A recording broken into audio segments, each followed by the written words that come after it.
What's going on, Gifted Hands family? It is Elijah Muse here bringing you another lesson, and today we're going to be talking about applying gospel harmony to hymns. All right, so we're just going to take a basic hymn, we're going to play it in the most basic way, and we're going to figure out how can we apply gospel harmony, some gospel tips, some gospel tricks, passing chords, all that good stuff, and spice a hymn up. Okay, let's dive right into it. We're going to take the hymn "'Tis So Sweet to Trust in Jesus," and we're going to look at how we can spice that thing up with some gospel harmony. Let's get in it. Let's get into it. Okay, so first thing you want to do is when you're trying to learn a hymn and you're trying to spice it up, just learn it in the most basic way. That's step one, is just learn the basic chords, the necessary chords I like to call them, right? Or the target chords. So that, for a song like this, is going to be, "'Tis so sweet to trust in Jesus, just to take him at his word, just to trust upon for his promise, just to know thus saith the Lord." Let's just take that much. We're not even gonna get into the other part. Jesus, Jesus, how I trust him. Right? We'll just take that part. So this hymn is pretty much "'Tis so sweet." 1, 2, 4 in 1. And then we could just stay on the 1. Just to take him at his word. 5. Just 1 to rest upon. 4. His promise. 1. And then maybe you want to go to the 6. Just to know thus said the Lord. To the 1. So 6 to know thus said the Lord. All right. So that's the basic chord progression, right? If you pull up a hymnal, if you pull up some sheet music for this song, that's probably what they're gonna give you, those chords. So learn that first. Just get comfortable with it.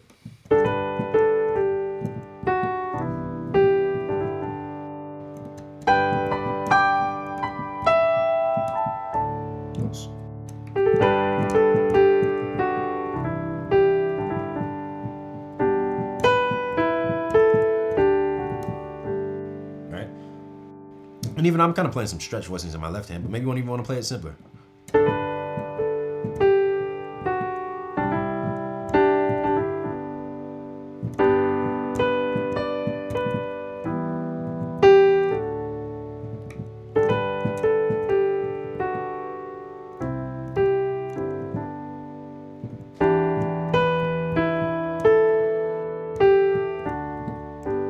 Okay, so that's the basic way. After you learned the basic chords, the essential chords to play the song, just the bare minimums, that's all you got to do is focus on, right? After you do that, the next step that you want to do is just take the chords that you already have, right? Take the chords that are given. You don't need to add any passing chords. You don't need to add any extra movements. Don't do all that. Let's take it in baby steps. After that, what you want to do is just take the chords that are already given and see if there's ways to voice them that's going to add more movement to your playing. So the main 2 ways that I think about when I'm looking at the chords is essentially chord voicings and like inversions. That's what I'm gonna think about, right? Chord voicing and inversions. I can do a lot with just chord voicings and inversions. So the first part, "'Tis so sweet to trust in Jesus." Let's just look at that. We could do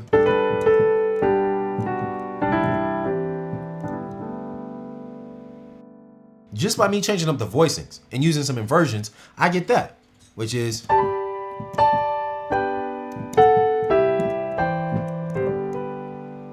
right. So 1, this is still the 1 chord, but instead of just staying on the 1 till I go to the 4, we can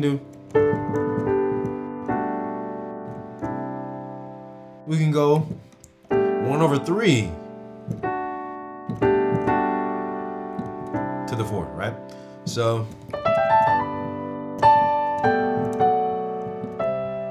trust in Jesus, right? Or "'Tis so sweet to trust in." 4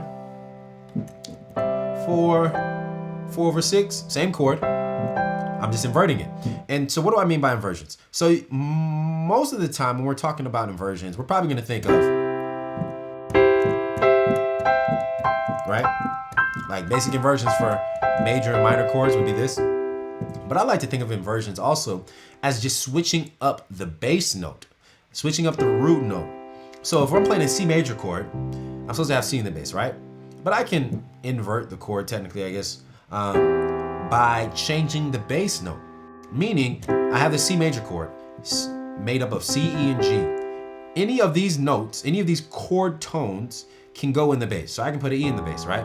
Or I can put a G in the bass. And by doing that, complementing that with inversions, or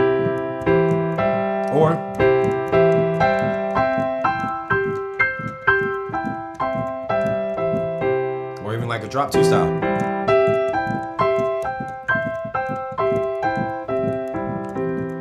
By doing stuff like that, I can expand the amount of chords essentially that I'm playing without changing the harmony, really, without adding anything extra, all right? Without changing the chord progression. So what we have is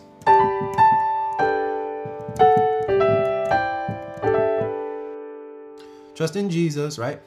And then just to take him at his word. So just to take him. Actually, just to take. So let's try it again. 'Tis so sweet to trust in Jesus, just to take him at his word. So what do we do there? All I did there was I'm playing a 6 chord, right? Just to take. So what I can do is I can invert that chord. That's all E minor 7, and just moving the bass up as well. So just to take him at his word, right? Not adding any more chords, just changing up the chord voicings. So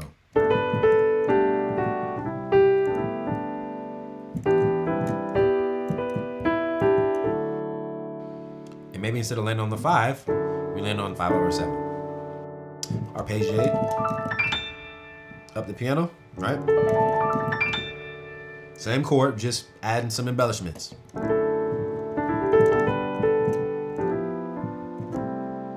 No, too soon. So just to rest upon, right? So 1/3, 4, and with the 4 chord, just making it a major 7, extending the chord instead of playing it as a basic triad, extending it.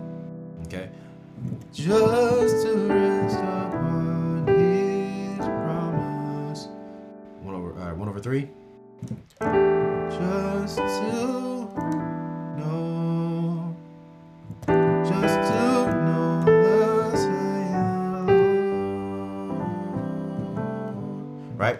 So pretty much we can embellish this song, we can add to it by really not adding any passing chords, just changing the chord voicing. So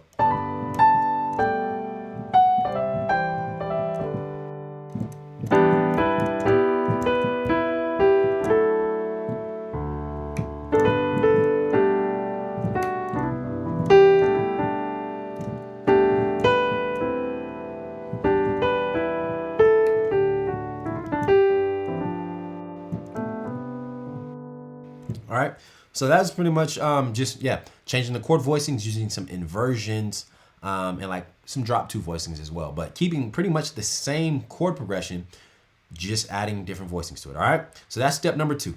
Step number 1, learn the basic chords. Step number 2 is add embellishments to your chords, not add more to the chord progression, but take the chords that are given.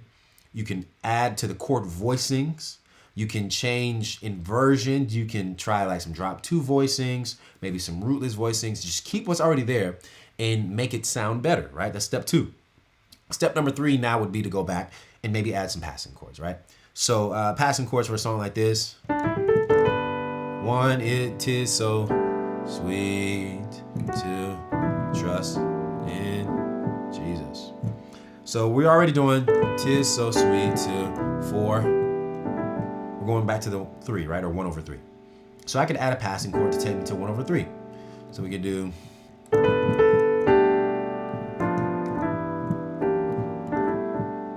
So this 7, this is a 7. We're in G major, so F sharp is a 7. So I can add like a F sharp altered chord to pass me to the 1/3. So, 'tis so sweet to trust in Jesus, just to take him at his word, just to rest upon his promise, just to know the Lord. So we could go crazy with the passing chords, right? But let's take it step by step. So 'tis so sweet to 4, 7 pass to get us to the 3. Jesus. And then we're doing our 6, just to take with the inversions, just to take him at his word. And then we're going to the 5, right? So let's add a passing chord to go to the 5. What passing chord would take us to the 5? A secondary dominant always works. That's my go-to. So secondary dominant, what's a 5th away from D? It's going to be A, which is the 2 chord. So A dominant will take us to the 5. So let's take it from the top and see what we got so far. 1, 'tis so sweet. 4, pass to the 3, right? And then 6, 2, that's our passing chord, 2,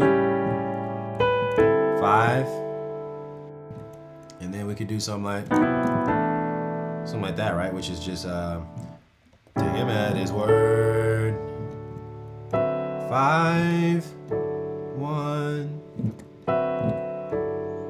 or something like that, right? All that's just 5, 1, which would take us back to the beginning of the progression. So, 'tis so sweet to trust in Jesus, just to take him at his word, just to rest upon his promise. So if we're at here, 1/3, right? We could also go from 1/3 to, or we're normally actually going to the 6. So just to rest upon his promise. To the 6, just to know the say of the Lord, right? So if we're at the 3, we're going to the 6. What we could do is just make this 3 dominant because of our rule of secondary dominance, okay? So just to rest upon his promise. Dominant, this is a passing chord to get us to the 6. Just to know. 6, 2 passes to the 5. The same to the 1. Okay? So just a bunch of different options for passing chords. If you aren't familiar with passing chords, if you're maybe wondering, how do you know what passing chords are going to take me to what chord, right? So maybe you're wondering, like, how did I know that this chord would take me to the 1/3? And then how did we know we could do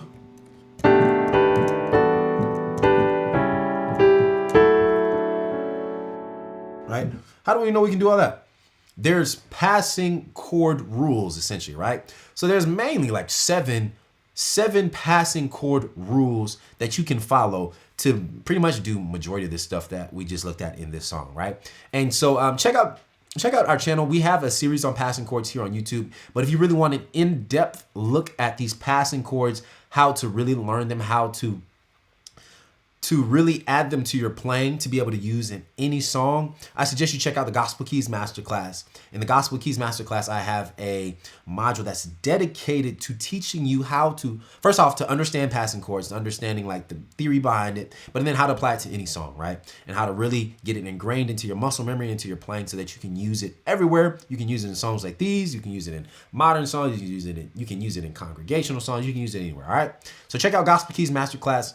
I have a free worksheet workshop kind of touching on that gospel keys masterclass, check out the free workshop below in the description. But that's all I got for you today. All right. If y'all got any questions, you can drop them in the comment section below. If not, I'll see you in the next lesson. Have a great day.